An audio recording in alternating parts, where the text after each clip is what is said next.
Welcome to the Other Discovery Show, the podcast about all the other stuff that we've discovered throughout the week. It's the bonus show from the Podcast Discovery Show, but it's not about podcasts.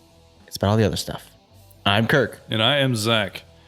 And this week I learned a little bit more about the United States Postal Service. So we all know them.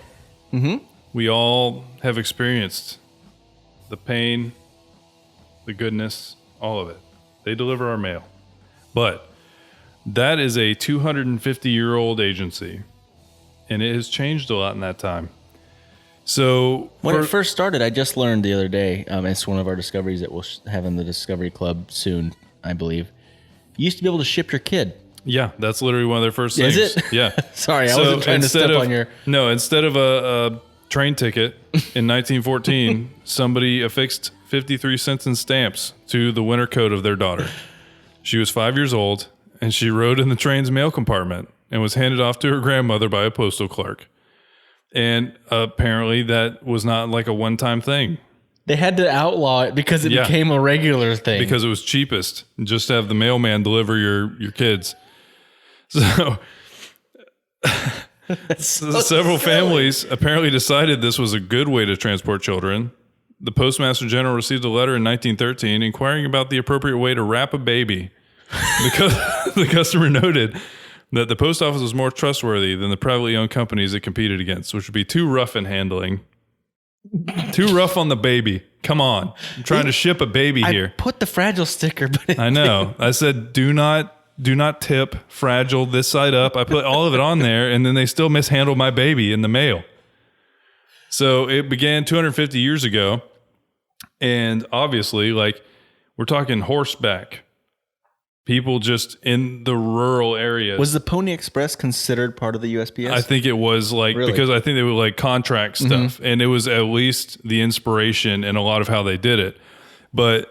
Kirk will be able to see, and all this will be in the show notes, but this is the smallest post office, and it's actually in Florida.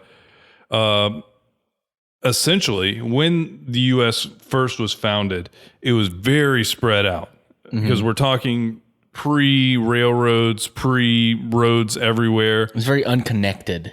And this was a major thing that they wanted to address with the post office. I-75 didn't exist. It did not. It did not. Cars didn't exist, so that wouldn't have made a whole lot of sense. But the first Postmaster General, also known as Ben Franklin, during the American Revolution, expanded the USPS, and it was called something different at the time, but it's just constantly evolved. The Constitution also granted the federal government the power to establish post roads, which by 1823 spanned more than 80,000 miles. Wow. And by 1860, these roads linked 28,000 post offices, where people sometimes waited in long lines to pick up their mail before home delivery was a thing. So it was like a hub where you could go get your mail. Like P.O. boxes are. Yeah, or like those Amazon boxes they have now, where you can like... I didn't even know that was a thing. What's an Amazon box? They have like little lockers. I think they'll have them at like Whole Foods and stuff. You can have your Amazon package shipped to a place, and sometimes it's faster, and you just go get it.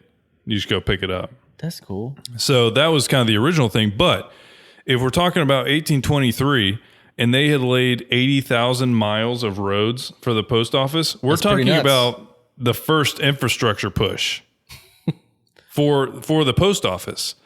And that's a lot of what this article talks about, is the impact of what they were doing versus where the country was. So George Washington even saw the post office as a way to cultivate American citizens and to keep people connected. So the earliest years, they focused on delivering newspapers to just keep everybody up on America news, basically, because there no internet, nothing. Like, it's really crazy to even think about this time where you are at your house, you don't really have neighbors, you're just there in the wilderness in America. You know that there's an America, but you don't know what's going on. You're just there. You're in America. I think I'm in it. But I don't know what's going on a day-to-day basis. And they wanted to address that. And they knew also that people couldn't really afford it. And so they subsidized it in a cool way.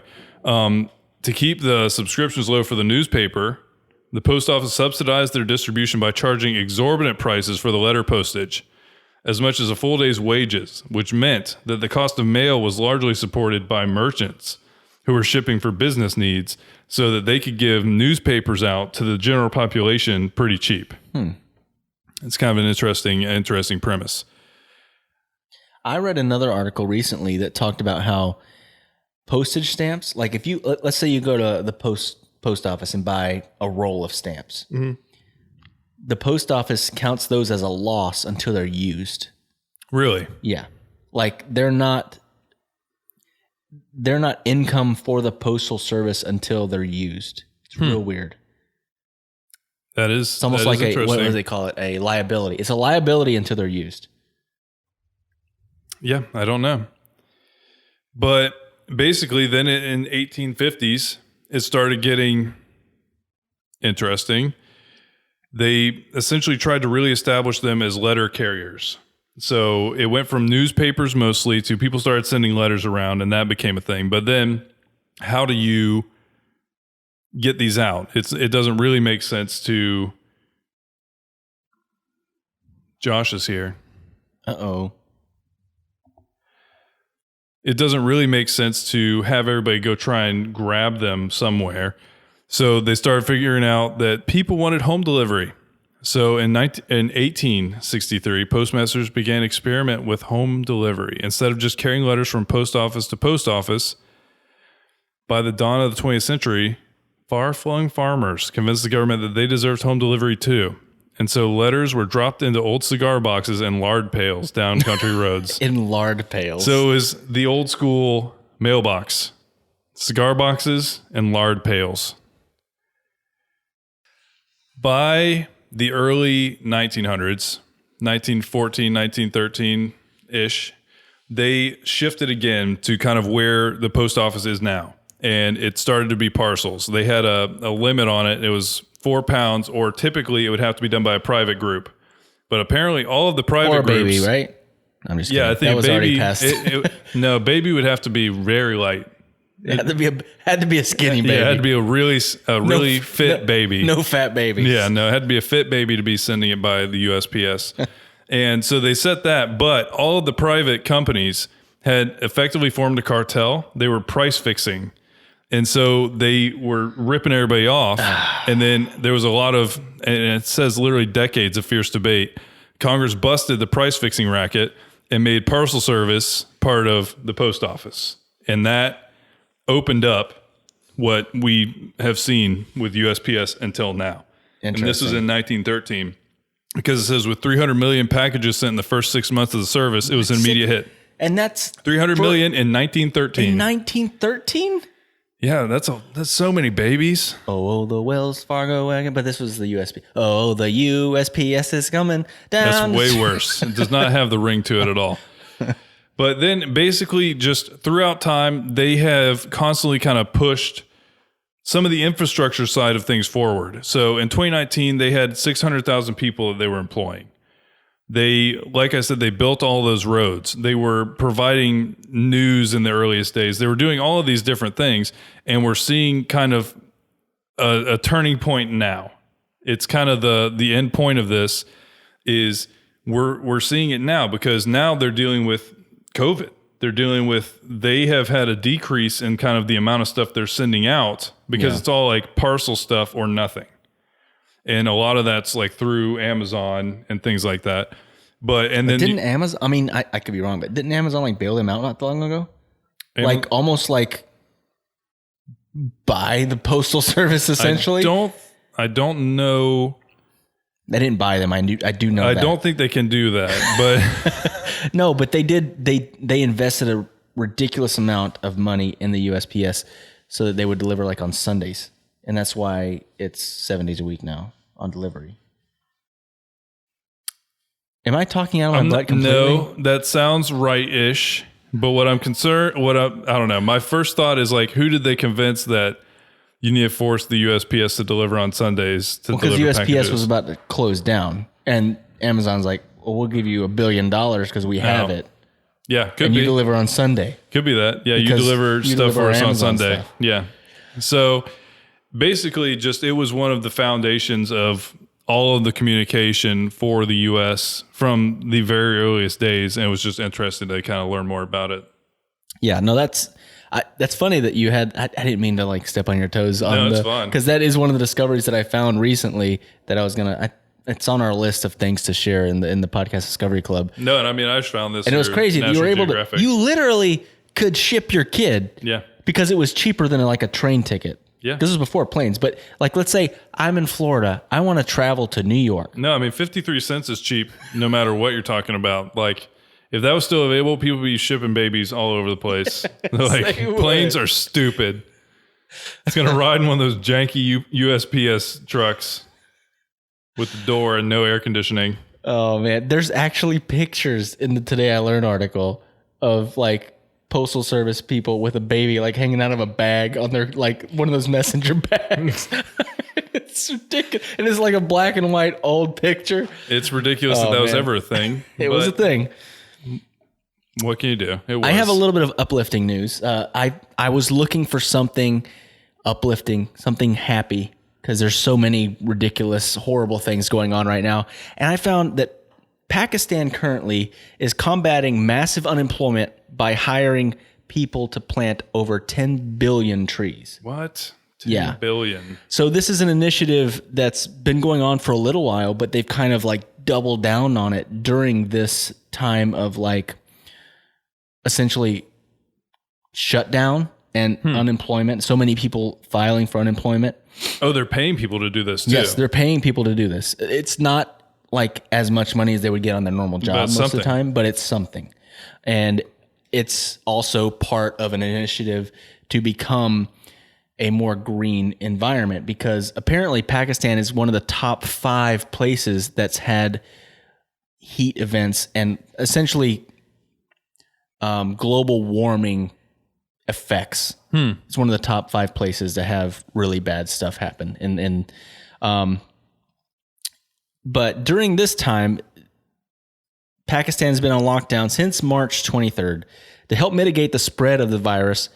But the prime minister has issued exceptions to day laborers associated with the project. In addition, he has hired 63,000 laborers facing unemployment from these municipal lockdowns to continue afforestation, which I didn't even know that was a word. I didn't either. I like it, It's a good thing. I'm learning new words that are good words. Yeah, that's a great word. It's the opposite of deforestation. I learned what deforestation was not that long or a few years ago. Now I know afforestation. Yeah. I'm learning the good word. Afforestation sounds much better. Much better. But workers are compensated between 500 to 8,000 rupees, which is about $7 to $106. That's a big swing per day. That's a huge swing. If somebody told me my salary was between $7 and $106 a day, I'd be like, 100, please. Which amounts to about half of their usual wage, but it helps alleviate the fraction of unemployment in population in Pakistan. But it's crazy, and they have like a whole hashtag. It's hashtag plant for Pakistan on social media. But their whole initiative is in the next 5 years to plant 10 billion trees. And that's a lot of trees. Yeah, that's ridiculous. That sounds awesome, though. I like pretty much everything about that.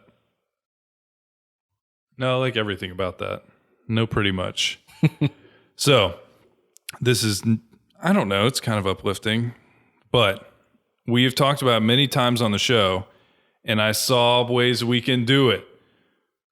There are companies that can facilitate you having your funeral in space. We've talked many times about what we could do with our ashes when we pass on. So we thought shooting your ashes off in a firework were cool. Shoot your ashes off in a... It sounds hilarious. It sounds like Sean Connery saying shoot your asses off is what it sounds like to me. Shoot your ashes off.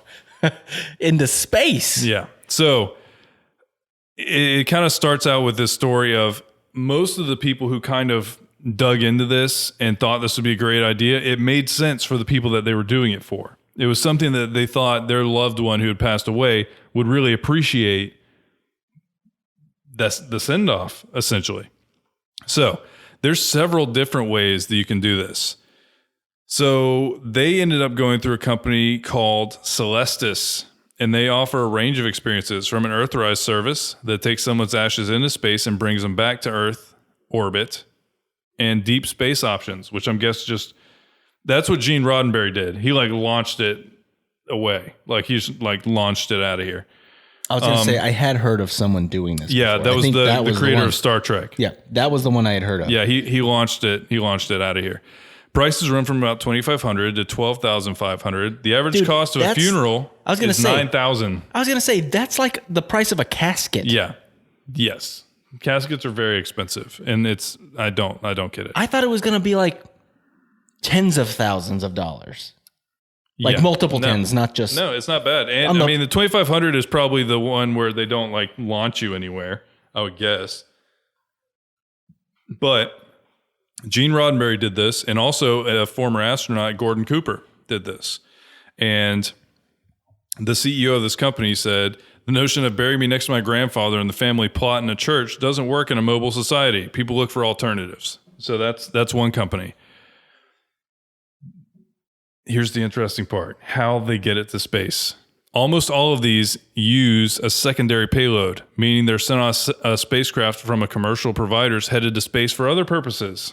What? The payload is small enough that it burns up entirely when reemerging the Earth at the end of its orbital lifetime, which ranges from a few months to a few hundred years. That's important to keep it with the company's commitment to not add space junk. So you float around in orbit and then you burn up, and that's it. So you don't become space junk. No, you don't. And we've talked about this on the show too. There's a lot of space junk. It's a problem. So Celeste has had 16 launches so far from locations including Cape Canaveral, the Marshall Islands, and the Canary Islands. 5 launches are scheduled to take place over the next 2 years. The pace is accelerating as the trends are accelerating, Schaefer says. And here's how they do it.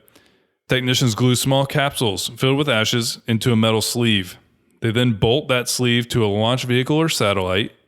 The company asks clients to send at least twice as many ashes needed to fly in case there's a failure, and there have been a few. If Celestis doesn't need to refly participants, it scatters the backup ashes near the launch site. So it's all kind of odd because it is like a funeral service, but it's businessy at the same time. So they also give you a real-time tracker. So like, okay, this rocket exploded on the tarmac, so we've got an extra... We have a backup, don't worry. Pack of ashes. We're going to send them on the next one. It has a real-time tracker, so relatives can see the location of their loved ones above. It's a tool that like some people have used and they've talked about it because essentially you can see when they're like right above your head because they're in orbit.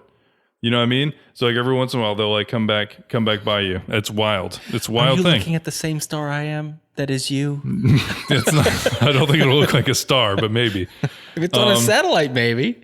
Yeah, I guess. But there's another company called Aura. And Aura, they use gas balloons and they carry the ashes more than 30 kilometers above Earth's surface into a region called near space. A scatter vessel containing the cremains. Is that cremated remains? Is that a thing? I didn't know there was a thing. It makes sense. It does. It's weird that they just like... I don't like it. What do they call it? A portmanteau? Where you just mash them together? No, that's Josh's thing. Concatenation. Right? Portmanteau is the more accurate one. Dang it. Would be like portmanteau would be paw or cat. It's a cat dog. They scatter the cat dogs everywhere. A scatter vessel containing the cremains opens, and they gently cascade towards Earth. Cameras capture footage of the release for loved ones to keep.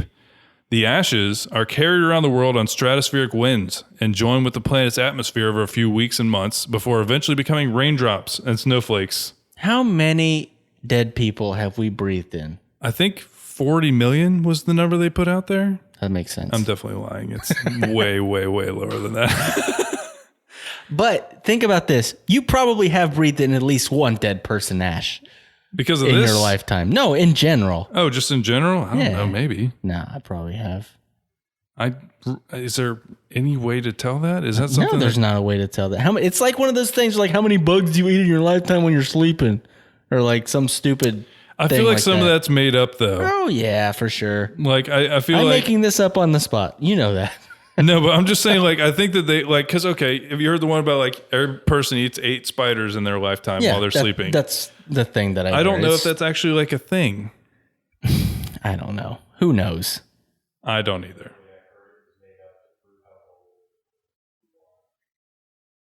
Could be that too. But it's just cool to see because, like, okay, one of Celeste's clients is on SpaceX Falcon Heavy, so they've basically worked with SpaceX. They've worked with whoever is sending anything into space, and they just tack some ashes on there and As shoot we you into record space. this tomorrow, we are sending our first people back to space. Oh, is that rescheduled? Yes. How's the weather looking? It looks terrible. It was terrible today. There's a 3-hour window of it not looking good. I want to watch it. I know. We tried to watch it here at work because it was going to happen right before we left. And we listened to the live stream for like an hour while doing other work stuff. So boring. No, it wasn't. It was fascinating. I was so excited. I was so excited. No, I was excited, but it was boring. And then they're like, we're scrubbed for lunch. We can't do it. If you could give me 10 minutes, we could do it, but we can't do it. And they couldn't give them the 10 minutes for like some clouds to pass over because it was very fast moving clouds. I mean, we saw it. It was crazy. We had a weird rain shower that day. Was that the day we had the rain shower? Who knows? Yeah. Maybe. But it's Florida. I even tweeted, like, how excited are you about NASA going back to space for the first time in a really long time with real passengers? And then 20 minutes later, they scrubbed it. So yeah, his hopes and dreams were definitely dashed. I saw it happen. I was very sad. I went home and wept. No, I'm kidding. So speaking of ashes, I found it today. I learned that was great. It was fascinating. And apparently this is a very famous story about Willie Nelson anyway, but he actually confirmed a part of it that had not been previously confirmed. This is the Today I Learned title. Willie Nelson definitely smoked weed on the roof of the White House with Jimmy Carter's son. There's... why was he at the White House? I'm guessing we're going to get into that. So here's the story. And he says it in his memoir, but he never named who the person was until this recent interview. He even talked about it in his memoir. He was in the DC area, and he had a friend that worked at the White House. And he got a call one night, and he's like, "Hey, you want to like behind the scenes just tour of the White House?" And he's like, "Sure." So he goes over there. He gets the tour of the White House, and the tour ends with him and this person on the roof. And the person pulls out a blunt, and they smoke weed on top of the White House. Jimmy Carter's son had the weed, not Willie Nelson? Yes. Okay, that's and for the longest time, they didn't talk. He never admitted who it was. There was obviously some speculation, stuff like that. I mean, it was somebody that was at the White House. There was at least that kind of clarifier. In a recent GQ discussion or interview, he admits that it was Chip Carter, the president's middle son. Nelson finally gives up the ghost, remembering, quote, "We were there, and there it was. And why not, you know? And we had a great view from the roof." He says he's still not sure how the story got out, and that part at least remains a mystery because it was just two people there. So obviously, Chip probably. If Willie Nelson didn't tell the story, is much more famous than Chip Carter. An awkward phone call to Chip, now known as James Earl Carter III, himself down in Georgia, confirmed the story. So it's been confirmed by both parties. They're both old now. They're like, they don't care. How is that story not just amazing? And then Carter sheepishly explained, "Well, he told me not to tell anybody," before he hung up. So obviously he is the one that told everybody, probably. Yep. He's like, "Hey man, I smoked weed. I smoked weed with Willie Nelson. It was sweet." But they talk about like how beautiful the roads, the White House lawn was, and like all the roads in the DC area, like all go out from the White House, like all the Secret Service rolling around outside. Oh man. this article says, so not only has Willie Nelson smoked Snoop Dogg under the table and signed up to launch his own marijuana brand, Willie's Reserve, he once burned one on the roof of the GD White House with the presidential spawn. That is, I don't know. The guy is a legend. I don't know how else to describe it. It is a great, ridiculous story about a legend. Definitely is. Yeah, that's amazing. And it makes me like Willie Nelson even a little bit more. You learn a little more every day. The more you know. Yep, the more you know. So final discovery of the week is the band of the week. This week, it's a band called Holy River out of Richmond, Virginia. I talked to them last week. They're incredible, and we're gonna send them some stuff from where we work too.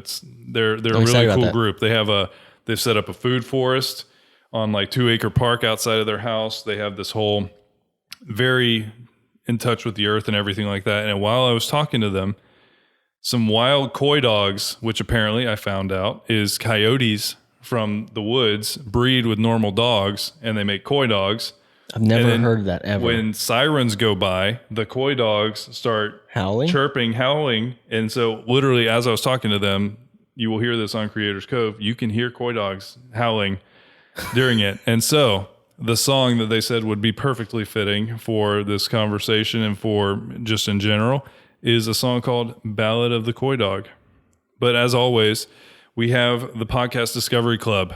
We have a Twitter. We have a YouTube channel. We have a Twitch channel. We have all kinds of stuff. Get in touch, and there's a good chance we're going to send you a shirt or a sticker. Just get in touch with us. Yeah, we've been doing a little bit of giveaways on our Twitch channel in particular, trying to get the numbers up over there. But it's been fun to stream some video games and just have fun and talk to people while doing so. And so, really good. Follow us over there. Join the Podcast Discovery Club for sure on Facebook, or follow us on Twitter, either one. And yeah. Without further ado, the Ballad of the Coy Dog. Oh.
was a podcast from the Podfix Network.